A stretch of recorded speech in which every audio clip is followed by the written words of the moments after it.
जी, भूपेंद्र सिंह हुड्डा जी, जयप्रकाश जी, stage पे Congress party के वरिष्ठ नेता,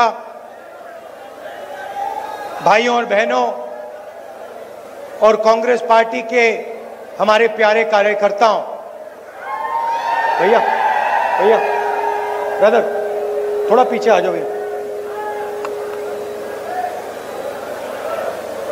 नॉर्मली आमतौर से बब्बर शेर अकेला दिखता है, टाइगर अकेला दिखता है, यहां पे मतलब हजारों टाइगर एक साथ बैठे हुए हैं। कांग्रेस पार्टी के कार्यकर्ता, मोदी जी का आपने चेहरा देखा आजकल? देखा है? पहले 56 इंच की छाती हुआ करती थी,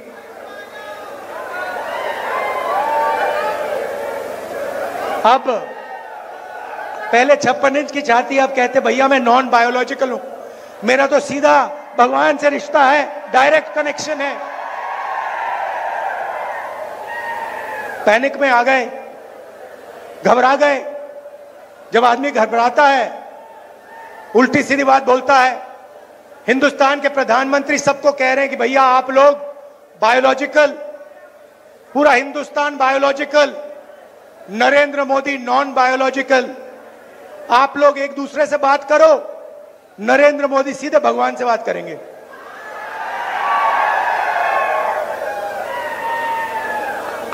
और फिर भगवान ने चुनाव में उनको सबक सिखा दिया। उत्तर प्रदेश में अवधेश सिंह ने अयोध्या में बीजेपी के कार्यकर्ता को हराया है। रियलिटी है। कुछ दिन पहले मैं अमेरिका गया, वहां बड़ा शहर है डैलस। जानते हो डैलस? नाम सुना है आपने? सुना है? डैलस सुना है? क्यों सुना है? मैं बताऊं, क्योंकि हरियाणा से हजारों युवा यहां से भागकर डैलस जाते हैं, अमेरिका जाते हैं। हरियाणा में उनको रोजगार नहीं मिल सकता, हरियाणा में उनका भविष्य नहीं है। इसलिए ये सारे के सारे 15-20 हजार हरियाणा के युवा हिंदुस्तान से गए, टर्की गए, टर्की से कजाकिस्तान, कजाकिस्तान से साउथ अमेरिका, साउथ अमेरिका का पूरा चक्कर काटा, उसके बाद पनामा के जंगल से निकलते हुए अमेरिका गए। यहां उनको कुछ है नहीं, कुछ कर नहीं सकते यहां। जब मैं वहां पहुंचा, हमारे एक कार्यकर्ता ने मुझे कहा कि देखिए आप राहुल जी, जो हरियाणा से यहां लोग आए हैं, अलग अलग डिस्ट्रिक्ट से आते हैं, उनसे मिलिए आप। मैंने सोचा अच्छा आइडिया है, देखता हूं हरियाणा से जो लोग, भैया ध्यान से, ध्यान से, आपको नहीं गिरना है, बीजेपी को गिराना है।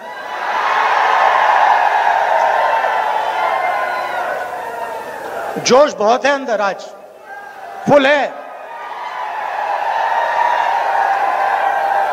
इंजन पूरा स्टार्ट है। तो मैंने कहा चलो जाके मिलते हैं। गया, 15-20 लोग छोटे से घर में रहते हैं, एक कमरे में एक साथ खाना पकाते हैं, एक साथ सोते, कोई जगह नहीं। यहां से दौड़कर गए, भाग कर गए। उन्होंने मुझे बताया कि राहुल जी, समुद्र में हम गए छोटी सी बोट में, पता नहीं था क्या होगा, डूब जाएंगे, मर जाएंगे। हमारे मित्र मरे। बोट के बाद हम साउथ अमेरिका पहुंचे। साउथ अमेरिका के बाद माफियाज ने हमें पकड़ना शुरू किया। रोड पे रोकते थे, पिस्तौल निकालते थे, कहते थे पैसा दो। हमारा सारा पैसा लूट लिया। जंगल से हम निकले, पनामा के जंगल से हम निकले। हमने अपने दोस्तों को मरते हुए देखा अपनी आंखों से, उनकी लाशें देखी हैं। उन्होंने वीडियो भी दिखाई मुझे कि ये देखिए, हम नाव से ऐसे गए, हम जंगलों में ऐसे गए। मैंने उनसे पूछा, भाई एक बात बताओ, यहां से आप अमेरिका गए, कितने पैसे लगे? कहते हैं 35 और 50 लाख के बीच में लगते हैं। मैंने उनसे पूछा, भैया आप जा रहे हो, अगर आपके पास 35 लाख रुपया है तो आपने हरियाणा में बिजनेस क्यों नहीं खोला, छोटी सी दुकान क्यों नहीं चलाई? कहते राहुल जी, हरियाणा में आज 35 लाख 50 लाख के साथ भी बिजनेस नहीं खोला जा सकता है। हरियाणा में सिर्फ बेरोजगारी है और महंगाई है। यहां पे अगर कोई युवा सपना देखना चाहता है तो सिर्फ अमेरिका का सपना देख सकता है और कोई सपना बचा ही नहीं। उन्होंने मुझे बताया। मैंने उनसे पूछा, भैया बताओ, ये 35 लाख 50 लाख रुपए आपने लिए, कहां से लिए? आधों ने कहा, राहुल जी हमने अपनी जमीन बेची। दूसरों ने कहा हमने कर्जा लिया। किस रेट पे कर्जा लिया? 2% महीने का, 24% पर हमने कर्जा लिया। मैं सोच रहा था, हरियाणा के युवाओं के लिए बैंक के दरवाजे बंद, छोटे दुकानदारों के लिए, स्मॉल एंड मीडियम मैन्युफैक्चरर्स के लिए बैंक के दरवाजे बंद, अदानी के लिए बैंक का दरवाजा खुला। आपका कर्जा माफ नहीं हो सकता। वो जो अमेरिका गए हैं उनका कर्जा माफ कभी नहीं होगा, मगर अदानी जैसे लोगों का 16 लाख करोड़ रुपए कर्जा माफ हो सकता है। किसानों का नहीं होगा, मजदूरों का नहीं होगा, अरबपतियों का होगा। कैसा हिंदुस्तान है? जिनको जरूरत है उनको नहीं मिलता है, जिनके पास पैसे की कोई कमी नहीं है, अगर उन्हें 1 लाख करोड़ रुपए चाहिए 1 लाख दे देते हैं, 2 लाख करोड़ रुपए चाहिए 2 लाख करोड़ रुपए लो। फिर उन्होंने मुझे कहा अमेरिका में कि राहुल जी एक काम कीजिए, आप हमसे तो मिल लिए, मगर हमारे बच्चे जो हैं, हमारे परिवार हैं, वो हिंदुस्तान में हैं। हम अब अमेरिका आ गए हैं, हम वापस नहीं जा सकते। अगर हम यहां से निकल गए हमें वापस नहीं आने देंगे। ग्रीन कार्ड नहीं है, 10 साल लगेंगे ग्रीन कार्ड के लिए। राहुल जी एक काम कीजिए, आप हमारे बच्चों के पास जाइए, परिवार के पास जाइए और उनसे कहिए कि उनको डरने की कोई जरूरत नहीं है, उन्हें रोने की कोई जरूरत नहीं है। हम अमेरिका में हैं, हम काम कर रहे हैं, उनको घबराने की जरूरत नहीं है। तो मैंने सोचा बिल्कुल सही बात है। और जैसे ही मैं अमेरिका से वापस आया, मैं करनाल गया, वहां पे उन्हीं परिवारों के बच्चों, माताओं से, फैमिली से मैं मिला। तो आप सोचिए, एक तरफ अमेरिका में 10-15 लोग युवा, हरियाणा के युवा बैठे, कंप्यूटर में उनका चेहरा, दूसरी तरफ हम करनाल में, हमारे साथ उन युवाओं के परिवार, छोटे छोटे बच्चे, माताएं, भाई बहन, सब एक साथ। और फिर मैंने इनसे बात शुरू की, बातचीत चल रही थी। एक मां ने मुझे कहा, राहुल जी मेरे बेटे का एक्सीडेंट हो गया, मुझे नहीं मालूम कि मैं उसे अब कभी देखूंगी। बच्चे से मैं मिला था, एक्सीडेंट हुआ, किसी ने गाड़ी मार दी, पूरी पेट की सर्जरी हुई, चल नहीं पाता है, अकेला ट्रेलर में सोता है। उसकी मैंने फोटो देखी ट्रेलर की, कुछ नहीं है उसके पास, और उसको आकर लोग पीटते हैं। रात को आकर उसकी पिटाई होती है। उसकी मां मुझे कहती है, मैं नहीं जानती कि मैं कभी उसको देख पाऊंगी। बात चल रही है और एक बच्चा छोटा सा, नाम देव, दौड़ता हुआ जाता है और कंप्यूटर को पकड़ता है, चिल्लाने लगता है, पापा पापा पापा वापस आओ, पापा वापस आओ। रो रहा है चिल्ला चिल्ला कर। मैंने ऐसी आवाज मैंने सुनी नहीं आज तक। जो मैंने करनाल में हरियाणा के बच्चे की सुनी, पापा वापस आओ, पापा देख रहा है बच्चे को, मुस्कुराने की कोशिश कर रहा है, कह रहा है कि घबराओ मत बेटा, घबराओ मत। उसके आंखों में भी आंसू हैं, वो छुपे हुए दिख नहीं रहे, बेटा चिल्ला रहा है। यह है आपका हरियाणा। बाप उधर, उसके आंख में आंसू, वो दिखा नहीं पा रहा है, बेटा इधर चिल्ला रहा है। यह हरियाणा। यहां आपको कुछ नहीं मिल सकता। आपने 10 साल इनकी सरकार देखी है। यहां पे आजकल ड्रग्स फैल रहा है, पूरा हिंदुस्तान जानता है। पता नहीं आपने सुना या नहीं सुना, अदानी के पोर्ट में हजारों किलो हेरोइन पाया गया था। अखबार पढ़ा आपने? पढ़ा? किसी पर कार्रवाई हुई? कोई कोर्ट केस हुआ? किसी को पकड़ा गया? नरेंद्र मोदी ने कहा कि भैया अदानी के यहां पोर्ट में हेरोइन पकड़ा गया है, मैं कार्रवाई करूंगा, मैं देखूंगा हरियाणा कौन कोकेन भेज रहा है, कौन हेरोइन भेज रहा है। बोला नरेंद्र मोदी ने? क्यों नहीं बोला? क्यों नहीं बोला? क्योंकि अदानी उसकी मार्केटिंग करता है। यहां किसानों से उनका हक छीना जाता है। रोज आप मेहनत करते हो, आप प्रोडक्शन करते हो, आप देश को भोजन देते हो, आपको सही दाम मिलता है? धान के लिए, गेहूं के लिए सही दाम मिलता है? अरे भाई, किसी के जेब में तो पैसा जा रहा है ना। अगर आपके जेब में नहीं जा रहा, पैसा आसमान में तो नहीं उड़ रहा ना, किसी ना किसी के जेब में तो जा रहा है ना।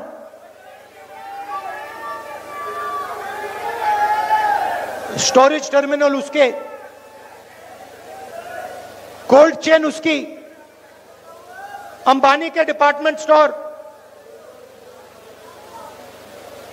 या भैया आपके जेब में पैसा आएगा या फिर अदानी अंबानी के जेब में पैसा जाएगा। सीधी सी बात है। इसलिए हमने निर्णय लिया है कि सरकार आने के एकदम बाद आपको हम यही एमएसपी दे देंगे, मिनिमम सपोर्ट प्राइस। मैं ये क्यों बोल रहा हूं? वो जो बच्चा है ना देव, मैं उसके आंसू हमेशा के लिए हटाना चाहता हूं। मैं नहीं चाहता हूं कि देव जैसे लाखों बच्चे हरियाणा में हर सुबह उठें, पापा की याद करें और रोएं। मैं ऐसा हरियाणा नहीं चाहता हूं। हम ये नहीं चलने देंगे, ये नहीं होने देंगे। और ये सिर्फ मैं एक बच्चे की बात नहीं कर रहा हूं। जब किसान से उसका धन छीना जाता है, उसके आंसू नहीं दिखते, क्योंकि खुल को रो नहीं सकता,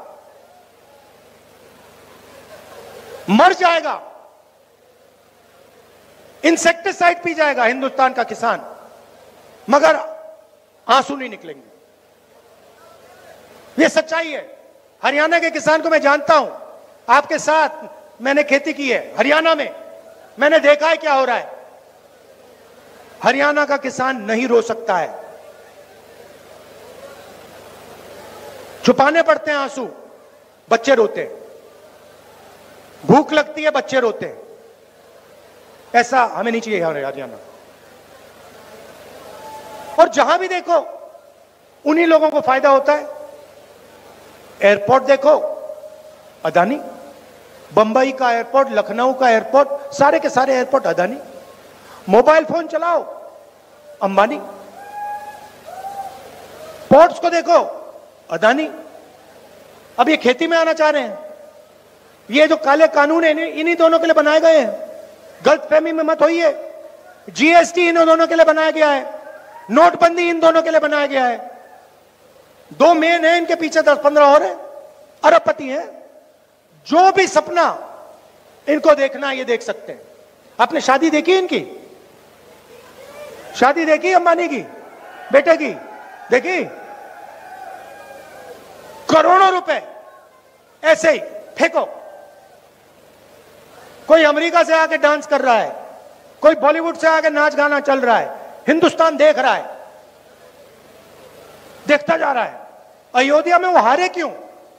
अयोध्या में मंदिर खोला, वहां अदानी दिखे, अंबानी दिखे, अमिताभ बच्चन दिखे, बॉलीवुड पूरा दिख गया, मगर गरीब किसान एक नहीं दिखा आपको वहां पे। हिंदू सच है, इसीलिए तो अवधेश ने इनको पटका है।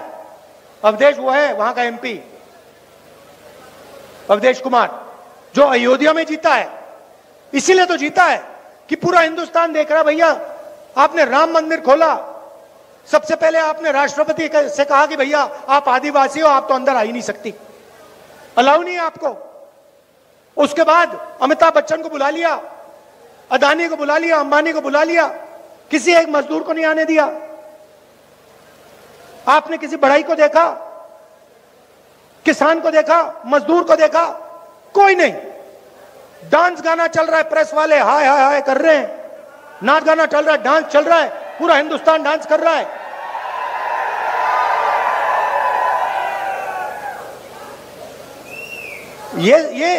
ये रियलिटी है आपकी। तो अब आप कहोगे कांग्रेस पार्टी क्या करेगी? तो मैं आपको बताता हूं, मैं शुरुआत की बात करता हूं। सबसे पहले गरीब लोगों के जेब में डायरेक्ट पैसा डालना है, सीधा। और भैया मैं आपको बता रहा हूं, ये मैंने लोकसभा में वायदा किया था। मैंने वायदा किया था कि हर गरीब परिवार के बैंक अकाउंट में, सुनो, हर गरीब परिवार के बैंक अकाउंट में मैं और कांग्रेस पार्टी इंडिया गठबंधन 1 लाख रुपए साल के अंदर डालने जा रही है। ये हमने कहा था, ये मैं छोड़ूंगा नहीं, आज नहीं तो कल। मैं बता रहा हूं, याद रखो आप, जितना पैसा इन्होंने अंबानी अदानी को दिया ना, मैं उतना ही पैसा निकाल कर हिंदुस्तान के किसानों को देने जा रहा हूं। मुझे कोई फर्क नहीं पड़ता, मीडिया वाले कुछ बोले ना बोले, छोटे बिजनेस वालों को, मिडिल साइज बिजनेस वालों को, बेरोजगार युवाओं को, किसानों को, मजदूरों को, जब नेशनल लेवल पे सरकार आएगी हमारी जो आने वाली है, उसी टाइम जितना पैसा नरेंद्र मोदी ने अदानी और अंबानी को दिया है, गिनती से मैं उतना ही पैसा हिंदुस्तान के गरीब लोगों को दूंगा। मगर अब हरियाणा की बात, अब हरियाणा की जनता के जेब में डायरेक्ट हम पैसा डालना चाहते हैं। सबसे पहले महिला शक्ति प्रोग्राम, 2000 रुपए महीने के महिलाओं के बैंक अकाउंट में हरियाणा की सरकार डालने जा रही है। सिलेंडर कितने का है आजकल? कितने का है? 1100, 500 का हो जाएगा।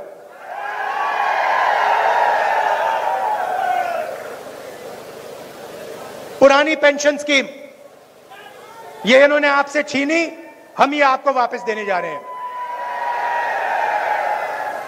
6000 रुपए बुजुर्ग लोगों को, डिसेबल्ड लोगों को और विधवाओं को 6000 रुपए महीने के। युवाओं को जो सरकार में 2 लाख वैकेंसीज हैं वो हम देने जा रहे हैं। मगर सुनिए, सबसे जरूरी बात सुनिए, ये जो 2 लाख नौकरियां दी जाएंगी, हरियाणा के युवाओं को दी जाएंगी, ये हर एक जात को, सबको फेयरनेस के साथ इक्वली दी जाएंगी। ये हरियाणा की हर एक जात को ये नौकरियां मिलेंगी, सबकी सबको। किसानों को मैंने कहा कि एमएसपी गारंटी करके हम आपको देंगे, और जो आपका बीमा का पैसा है वो आपको 6 महीने बाद, 1 साल बाद, 3 साल बाद नहीं मिलेगा। जैसे ही नुकसान होगा उसके एकदम बाद आपको आपका बीमा का पैसा दिया जाएगा। गरीबों को 100 गज का प्लॉट, 3.5 लाख रुपए 2 कमरे के घर के लिए, और 300 यूनिट फ्री में बिजली, 25 लाख रुपए का हेल्थ इंश्योरेंस, जैसे हमने राजस्थान में किया था, हम हरियाणा में करने जा रहे हैं। आखिरी बात मैं आपसे कहना चाहता हूं, लड़ाई कॉन्स्टिट्यूशन को बचाने की है, यह आप समझ लीजिए। हाँ, अग्निवीर का मैं आपको 2 मिनट में समझाता हूं।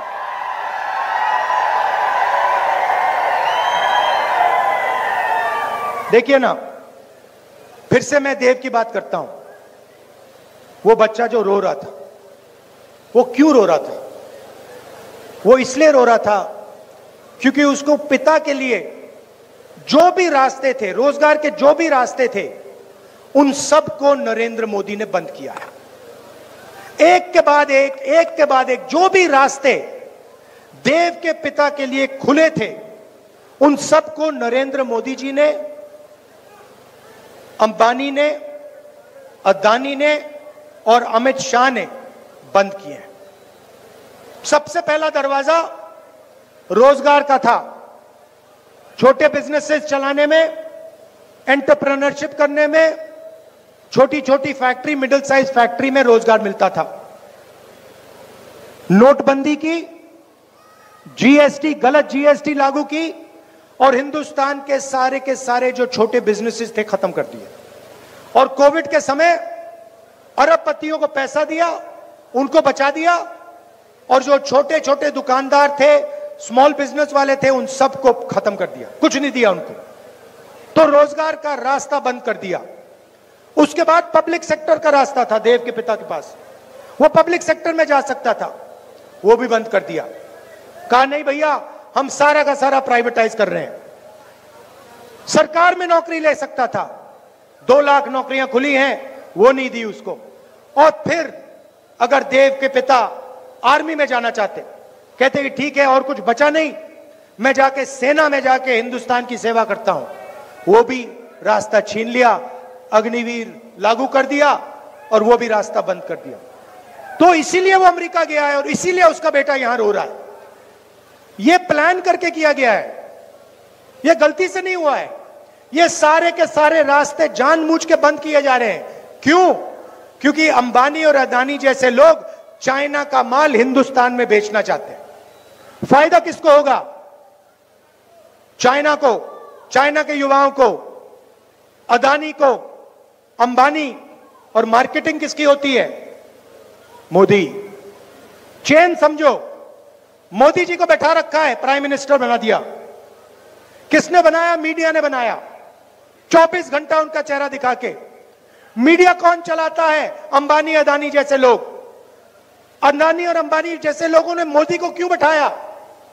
क्योंकि वो जानते हैं नरेंद्र मोदी अंबानी और अदानी का काम करेगा। आपने मेरा चेहरा मीडिया पे देखा कभी? मैं दिखता हूं क्या? ना, मैं नहीं दिख सकता, क्योंकि वो जानते हैं जिस दिन ये जाके बैठ गया उस दिन ये गरीबों का काम करेगा, ये सारा का सारा पैसा दूसरी तरफ कर देगा। इसीलिए तो मेरे पीछे पड़े रहते हैं, इसीलिए तो हजारों करोड़ रुपए मेरी छवि खराब करने में डाले इन्होंने, क्योंकि ये जानते हैं कि ये जिस दिन आ गया, इस दिन ये सारा का सारा पैसा किसानों को, मजदूरों को, बेरोजगार युवाओं को, महिलाओं को देना शुरू कर देगा। लड़ाई है, लड़ाई है। और अग्निवीर वही चीज है। देखो भैया, सीधी सी बात है, हुआ क्या है? अग्निवीर योजना का नाम दिया अग्निवीर, मगर सच्चाई में अग्निवीर क्या है मैं बता देता हूं। सच्चाई में इन्होंने क्या किया? पहले आपको याद है 1 रैंक 1 पेंशन हुआ, मतलब अफसरों को पेंशन मिली, थोड़ा सा पैसा उधर गया। उसके बाद प्रॉब्लम आई, उन्होंने कहा यार अदानी से हथियार खरीदवाने हैं मगर जवानों को पेंशन मिलती है। ऐसे करते हैं, जवानों से पेंशन का पैसा छीन लो, उसे नया नाम दे दो, उसे अग्निवीर नाम दे दो, और वो पूरा का पूरा पैसा अदानी को कर दो। आप देखो, इंटरनेट पे जाओ और अदानी डिफेंस कंपनी सर्च करो, अदानी डिफेंस में आपको दिखेगा इजराइल का हथियार दिखेगा। अदानी नहीं बना रहा, इजराइल की कंपनी बना रहा है। अदानी उसको हिंदुस्तान में बेचता है। अदानी डिफेंस में आपको ड्रोन की फोटो दिखेगी। ड्रोन इजरायली कंपनी बनाती है, अदानी हिंदुस्तान में उसको जोड़ के बेचता है। तो हेलीकॉप्टर, हवाई जहाज, ये सब विदेशी कंपनी बनाती है। नरेंद्र मोदी विकसित भारत नाम देता है, मेक इन इंडिया नाम देता है, लेबल अदानी का लगता है और अग्निवीर लागू हो जाता है, जवानों से पेंशन छीन ली जाती है। यह है अग्निवीर की कहानी।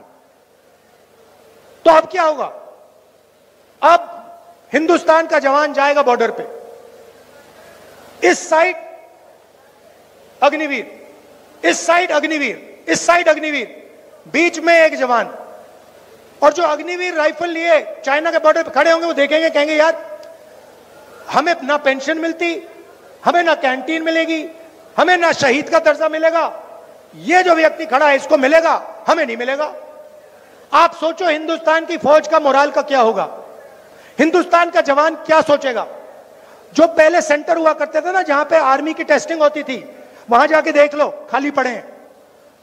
क्योंकि अग्निवीर जानता है कि ये नाम सिर्फ अग्निवीर है, इसका सच्चा मतलब मेरा जो हक है, हिंदुस्तान के जवान को जो हक है, पेंशन है, कैंटीन है, शहीद का दर्जा है, वो छीन ली गई है, वो चोरी कर ली गई है और वो अदानी को दी गई है। यह है अग्निवीर का मतलब। और हरियाणा में तो आप इसको बहुत अच्छी तरह समझते हो, आप पॉलिटिकल लोग हो, एक मिनट में आप देखोगे अग्निवीर, उसका सही मतलब समझ जाओगे, एक सेकंड में पकड़ लोगे। यह है, इसीलिए सरकार बदलनी है और एक साथ मिलकर, सबको एक साथ मिलकर, 36 बरादरियों को एक साथ मिलकर 36 बरादरी की सरकार बनानी है। यह मैं आपसे कहना चाहता था। अब कांग्रेस पार्टी के टाइगर इसके बाद सीधा मैदान में, सारे के सारे एमएलए यहां जिताने, अपनी सरकार बनानी है, हरियाणा की सरकार बनानी है। दिल से आपका धन्यवाद। आप जानते हो, जब भी मेरी जरूरत हो, पार्लियामेंट में कुछ बुलवाना हो, लोकसभा में कुछ कहलवाना हो, हरियाणा की कोई भी मदद करवानी हो, मुझे बुलाओ, मैं यहां हाजिर हो जाऊंगा। दिल से आपका धन्यवाद। और याद रखिए, कॉन्स्टिट्यूशन गरीबों की रक्षा करता है। ये आरएसएस वाले लोग कॉन्स्टिट्यूशन को मिटाना चाहते हैं, हटाना चाहते हैं। ये इनका पूरा लक्ष्य यही है कि किसी ना किसी तरह कॉन्स्टिट्यूशन, जिसने हिंदुस्तान के गरीब लोगों को शक्ति दी, जगह दी, ये मिट जाए। कह नहीं सकते, मगर इनका लक्ष्य यही है कि कॉन्स्टिट्यूशन को हटा दो और जो पहले का सिस्टम था, वो सिस्टम वापस ले आओ। हम कॉन्स्टिट्यूशन की रक्षा करेंगे। अंबेडकर जी का कॉन्स्टिट्यूशन है, गांधी जी का कॉन्स्टिट्यूशन है, हिंदुस्तान के गरीबों का कॉन्स्टिट्यूशन है। इस कॉन्स्टिट्यूशन को कभी नहीं छूने देंगे हम। धन्यवाद। जय हिंद।